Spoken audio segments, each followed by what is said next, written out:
Okay, so it's been about 3 days here. These are our steaks that we're dry aging, and this is the age with the salt and sugar combo to match the fish sauce. This is the aged fish sauce. Aging it in fish sauce. So with this one, I have been mixing it occasionally, giving it a little massage to make sure the fish sauce gets nicely distributed across the steak, and then also flipping it occasionally so that a different side was down to kind of keep things mixed up for it. Same thing with the miso. I've been massaging that one usually once a day is all, and so 3 days in, there you go. Notice we labeled these. These have been in the fridge. And the salt and sugar one, there's not too much to massage here, but there it is. So we're changing the order of display on these just a little bit, because I think when we originally had them laid out, we had the fish sauce, the salt and sugar, and then the miso. There we go. So what we're going to do with these is we're actually going to pull these out of the bag, give them a really quick rinse, pat them dry with a paper towel, and then we're going to lay them out on our rack here.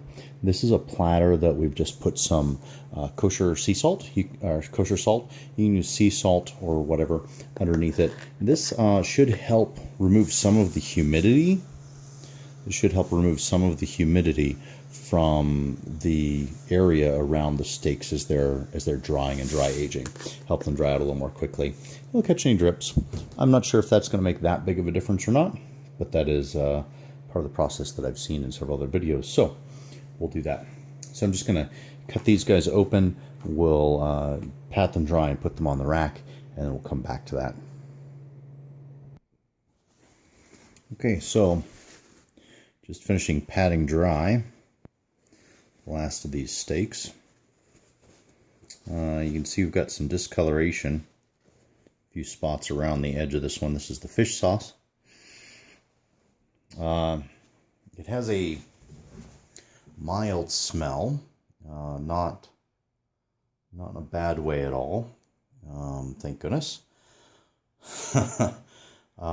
Because I trimmed the labels off the bags, and in doing that, the aged fish sauce label was itself pretty intensely aged anchovy flavored. So the label got a good scrubbing, because one of the things you need to know is that the fats hold the flavor, and so whatever the inside of your fridge smells like, your steaks will all begin to smell like that also. So thank goodness for, here's my plug for Sharpie markers. The Sharpie industrial marker here, actually. Industrial super permanent ink. Yay, used that for the labels. Was able to use soap and water to wash this off so that the steaks next to it didn't get crazy smelly. So I'm actually pretty grateful for that Sharpie industrial marker right now. No, I'm not getting paid for that. I am just saying yay. All right, so we have our 3 steaks here. You can see color tone wise, they're all very similar. The fish sauce one does have a little bit more browning at some of the corners. And with that, we weren't able to completely evacuate all the air out of the bag without losing the fish sauce. So it could be the little bit of air that was in there. This is actually pretty soft as far as the texture at this point. Then we have the salt and sugar aged one. It's also pretty soft. The fat in the center still feels a little firmer, but the overall texture of the meat actually has a fair amount of give to it. I would say that the fish sauce one actually is a little softer than the salt and sugar one. Oh, by the way, opening up the fish sauce bag, the inside of the bag where the meat was, it did not smell extremely strong of the fish sauce. Thank God, because when I trimmed off that label and smelled bad, I went, oh my God, everything's going to smell like that crazy fish sauce. Turns out, it actually might be okay.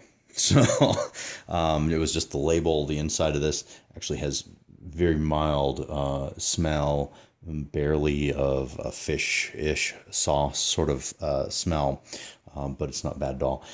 Coming straight out of the bag, the plain salt and sugar had the least amount of other smell.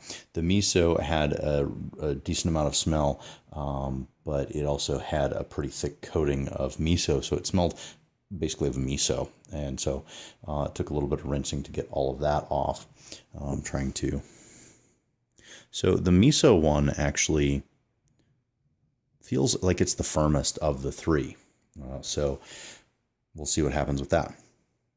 So we're going to go ahead and put this in the fridge like this. We're not going to cover it or anything. So if you have any food in there where you haven't cleaned up the fridge in a little while, it's time to do that before you put this in there. Give it a chance to smell okay before you add your steaks in there, or use a whole different fridge altogether. So these are only going to age for about 3 days like this. And just like this. And so we shouldn't have too much that we would trim off due to over drying or anything like that. And it may or may not change the flavor. That's what we're going to find out. And then we're going to taste test these three. So these should be ready for a Sunday for us to put on the grill and see how they turn out. All right, let's go put these in the fridge now.